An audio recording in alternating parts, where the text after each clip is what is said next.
Hi guys, and welcome back to OG Cars, and in today's video you join me and my lovely Charmander, who I'm cheating a bit because it's December I bought him, but I've owned this car for 6 years, and what we wanted to do is give you guys a 6-year review on owning a Fiat Panda, what's gone wrong, what's gone well, and how much I've actually used it over those 6 years as well.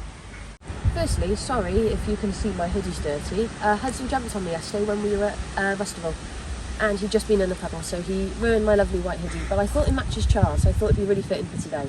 Anyway, yeah, back in 2018, I owned a classic Fiat Panda, in fact the one I met Owen in, called Betty, and Betty was an F-Reg Fiat Panda 1000CL. Coincidentally, I actually own that car now. I bought it back about 2 years ago, and honestly I've done nothing with it. That will change soon. I just need to get rid of a few more cars. But going back to Char came up for sale, and Char had come up for sale before, and I had decided to miss out on the opportunity to buy it at the time because I owned Betty. When he came up again, I decided I had to go for it. Now, in case you aren't aware, Charmander had had a lot of work done to get him back on the road just before I had bought him, so he'd had a lot of welding done. He had a new engine fitted, which was obviously a big selling point for me. And when I went to go and see him, I just fell in love with him. And it was one of these things, at the time, he was actually sort of matching spec to Owen's car, Pandino, because they were both red cars with the white wheels. And as soon as I saw him, I was going to go ahead of myself then. As soon as I saw him, I absolutely fell in love with this car. So when I picked Charmander up in 2018, he was on just over 102,000 miles. And as of now, he's on just shy of 129,500 miles. Kind of gives you an idea on how much I use the car. I've done just shy of 30,000 miles in 6 years. The first 2 years was a heck of a lot more than that. It was probably about 8,000 to 9,000 miles every single year I was driving this car. It was my daily, I used it all the bloody time, to be honest with you. It was my go-to. Obviously, the last 2 years, it has just sat in the corner of our yard after the head gasket failure, which we'll get onto. But yeah, I drive this car a lot, and now it's back on the road. That is exactly the same. Now, a few things on the interior have changed a little bit. A few things you may say don't go with the theme on the outside anymore, but it was to do with the fact that when I bought this car, it was red with the white wheels. It came with these Fiat Coupe seats. I'm going to say they're leather, but I don't actually know if they are. They're really comfy. Quite horrendous in the hot, obviously, because they are leather. We found that out when we were in Italy earlier in the year. And the only other two things I've done is I've put a new radio in, so I've got Bluetooth in here, and the steering wheel. The one I had was the exact same style as this, but it was sort of like a fabric or a leather. I can't really remember, it's been a long time. And I found this one, a wooden steering wheel, and I had an inkling for a wooden steering wheel, so I put this one in Charmander, and I absolutely love it, and a lot of people say it looks really, really cool on here. And another one thing I will say I've done is I did paint these orange. They look really tired now, but it was just to sort of go with the theme of him being Charmander when he used to be red. Now, the exterior of Charmander has changed quite dramatically, and when I first painted this car, I had a few people say, why have you done that? Because the red on this car was really, really nice from a distance. Now, bear in mind, I really looked after the red on this car. I polished it, I made sure it looks its best, I always kept it really, really clean. But the honesty is that this car is showing its age a bit, and it was at the time. So we decided, as all of you will know by now, because we've posted up our road trip, to paint this car to raise money for Prostate Cancer UK. And we're very proud to have raised over £2,200 for that charity when we went around Europe in this little car. But obviously that did mean we had to paint it. Now, I'm not like big in me and Owen up, but this cost us about 100 quid to do. We got appliance white from Halfords, and we got black from Halfords. And we just sort of tried to paint it to look vaguely like a Panda. 4 years ago, mind, so you're probably looking at it now like, well, yeah, clearly you spray painted it because there's paint coming off. This has been on it for 4 years, and aside the bits where it's sort of flaked off a little bit, bearing in mind they sat in a corner for 2 years, and when we pulled it out of the corner, it looked shocking. I think it's held up really, really well, and I am actually really proud of it. The plan always was to do this trip to Italy, and then this car was going to come back and have a full restoration. Obviously COVID hit, which put us 2 years behind on that anyway, and then it broke, which put us 2 years behind again, so it's 4 years behind. And it just sort of kept falling back and back until we finally got to do it this year. So the plan is to restore Char. He's not going back to red, he's going to go in a colour which is very close to my heart, but I will keep that secret. I don't know when that's going to be. Eventually is the answer to that, because obviously I've just restored Mr. P. My Nissan needs a clutch, which is a lot of money. I also have Kelly to do, and I also have Betty, my original Fiat Panda, to do. So there's quite a lot of cars in the line, and at the moment this runs and drives and it gets so much attention. Loads of people come over and want to talk to me about this car because of what we've done for it, and it no longer looks fake, you know, like we've got the South Wales to Pandino, we've done that, and it has the Nürburgring sticker because we've done that. The other external changes I will say we've done to Char, Owen very kindly gave me this spoiler. He had it on a boot lid, it came off a Golf, hence it's not standard Panda and it does flare out a little bit on the sides, but I think it looks really, really cool on this. It really breaks the back end of it up. My rear wiper stopped working, so we did plug that. It's not looking the best after 4 years, but you know, there's no rear wiper on it anymore. And we also put these roof bars on it. They are just for show. We do not put anything on these roof bars, but I really like the look of it with them on. It did also have a huge anti-social exhaust on it. We both got sick of it. I think we've sort of gone past the days of terrorising everyone, and it still sounds really, really good with the standard back box on it anyway. Owen just reminded me of a few other things. At the moment it is on Panda 4x4 Steelies. This is because when we went to pull the car out of the garage, despite it having basically out of the corner it was in, despite it having pretty new tyres on it, the tyres had completely cracked and were unusable, and this was about 2 weeks before we had to go. So Owen very kindly lent me these wheels because he had brand new tyres on it for one of his 4x4s, and we just haven't changed it over yet because at the moment we're waiting on 1 or 2 bits before we start the Panda 4x4 again, and there's no point in changing them over while we're using this car, so it's completely fine. We do also have the wind deflectors on the car. Honestly, that is just because, for example, when we go over to Italy, you do want a bit of air. There's no aircon in this car. It does help a little bit being able to open the window a smidge, and it also has 2 clear rear lights. It came like this when I bought it, and what's quite funny is when we went over to Italy, everyone wants to do this mod. They all want the clears at the bottom, so people kept offering me money for them. I like it, so they're staying, and they are mine. Sorry to anyone who asked me at Pantino. I did also just remember that there are a few changes to the front. So obviously when I first bought this car, I never thought I was going to buy Betty back. That is the bonnet vent I bought for Betty when I owned it. So it went on Charmander, and that's where it's going to stay, because at the moment I am 99% sure Betty's going to go back to original 1000cl spec. So Char is going to keep the bonnet vent that I bought for my first ever classic Panda. It does also have a front splitter on it. I don't even know what this came off. I literally think someone gave it to me for a tenner, and it fits really well. It's just something that's a little bit cool. I really like it. And of course, Charmander now has a private plate, so he's a K-Reg car. He's a 1992. He's like 8 days into the new emissions thing, which is a pain in the ass because he's a 750 with no cap, but it's fine. He does just about get through every single year. But the plate is basically, if you know any of my other cars, they're all GGW, and the 1.2 is because he's got the 1.2 engine in it now. Speaking of which, this is Charmander's heart, if that's what you want to call it. It's a 1.2 8 valve, so this was fitted just before I bought the car, which was amazing for me.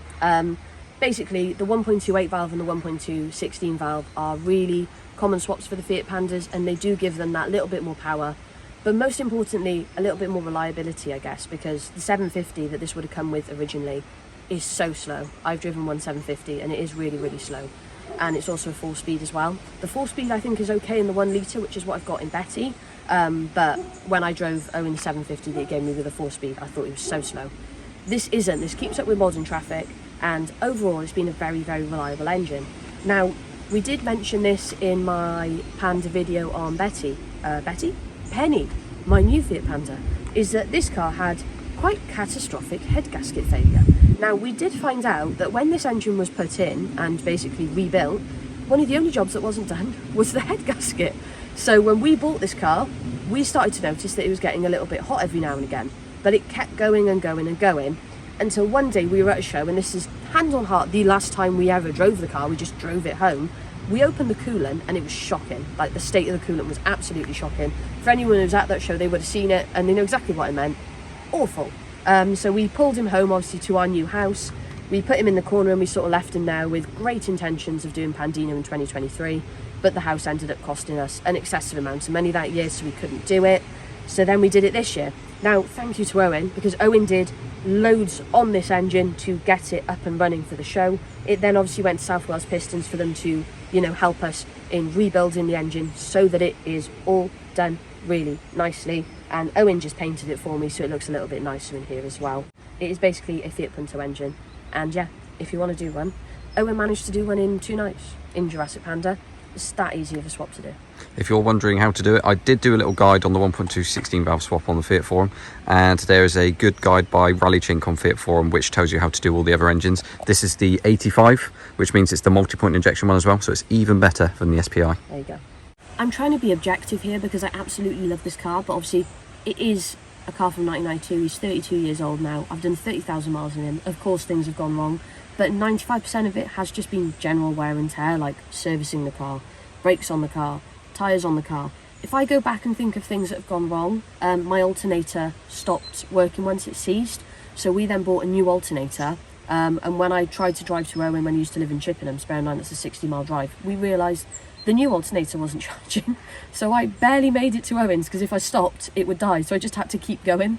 So sorry if anyone saw me that day and I looked really frazzled. I just really wanted to get there so that we could do the alternator, because at the time my Volvo 480 was at Owen's, so if I got there I at least had a car to go home with, because there was no way this was going home with me at the time. Other things that have gone wrong, Exhaust fell off once, didn't it? Exhaust did fall off once, hence me putting that really antisocial exhaust on it. Oh no, it also, the exhaust cracked at the manifold, which was awful because it was when I had my really loud exhaust on the car anyway. I went to the post office for something and the manifold snapped, and it was shocking. If I could ever find it, I had this hilarious footage on my parents' Ring doorbell of, you can hear my car coming from about 30 seconds away and my dad comes out because he was like, no way is that Georgina. And it was me, because the manifold had cracked. It was so loud I refused to drive to Owens because I was going to post office to go to Owens in Chippenham. No, it cracked. I could not take it. My God, that was noisy. But aside that, honestly, hand on heart, this car never gives me any major problems. I killed it 2 weeks ago by leaving the radio on because it doesn't turn on and off with the car, it's manual. And I went out a few hours after I'd parked it up and went, oh, I've left the radio on, and I did nothing about it. So it died. And when we were in Italy, and I'm going to say this is sort of a thing about saying putting good petrol in your car, but I put E5 in the car. We put petrol in it, and clearly it wasn't good petrol because the car started cutting out, which was terrifying considering we were in Italy and we just driven all the way there with no problems. But we just went to another petrol station, topped it up again with the best fuel we could get in that station. It never gave us another problem for the whole trip. And as I say, bear in mind, this car sat in the corner of our yard for 2 years. We just did the stuff it needed and then just basic maintenance. We did not go over the top with this car to get it back on the road. And it went for its MOT, and it then did 2,500 miles around Europe, including a lap of the Nürburgring, and sitting in a McDonald's car park for that record attempt for hours, and it didn't overheat. I think this car is second to none, and that's why I love him.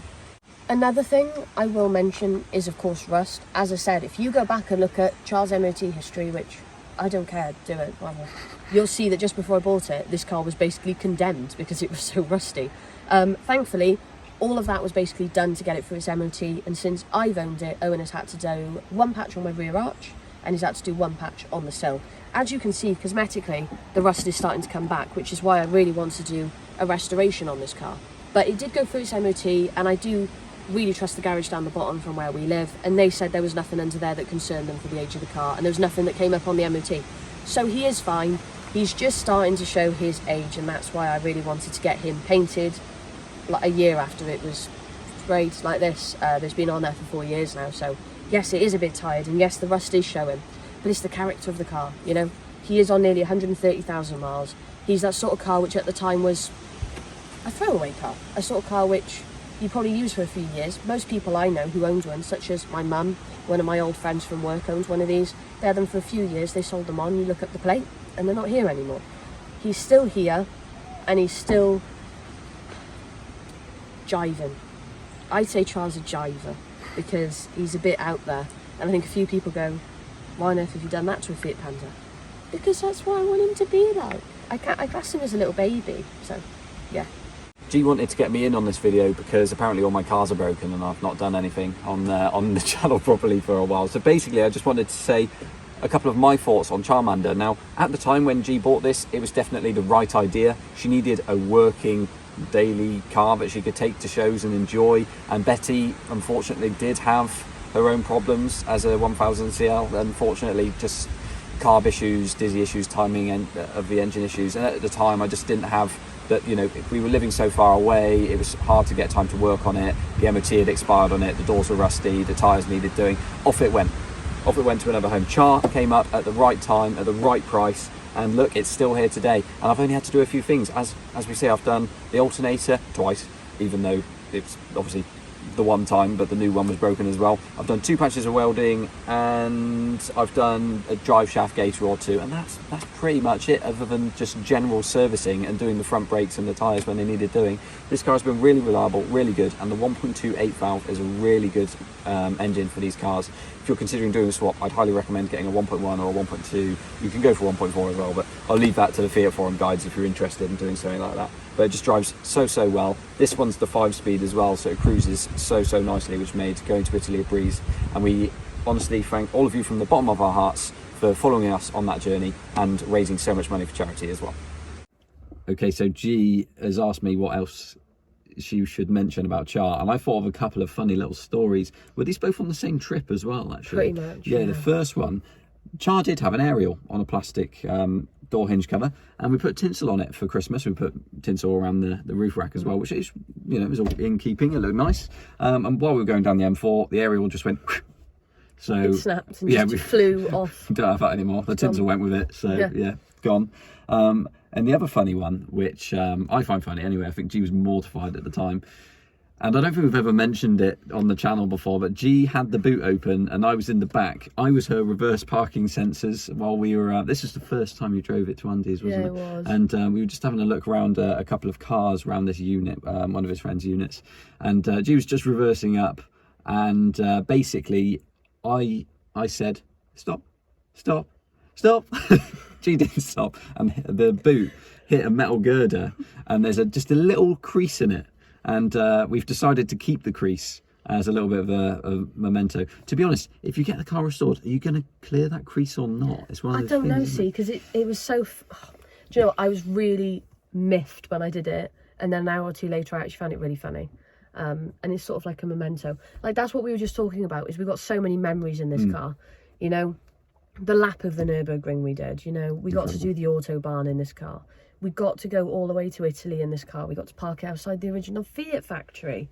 We've taken it to so many shows. Like, one time we did 2 shows in one weekend. So we went all the way to Ace Cafe and did a show. And then we went all the way up to Race Retro?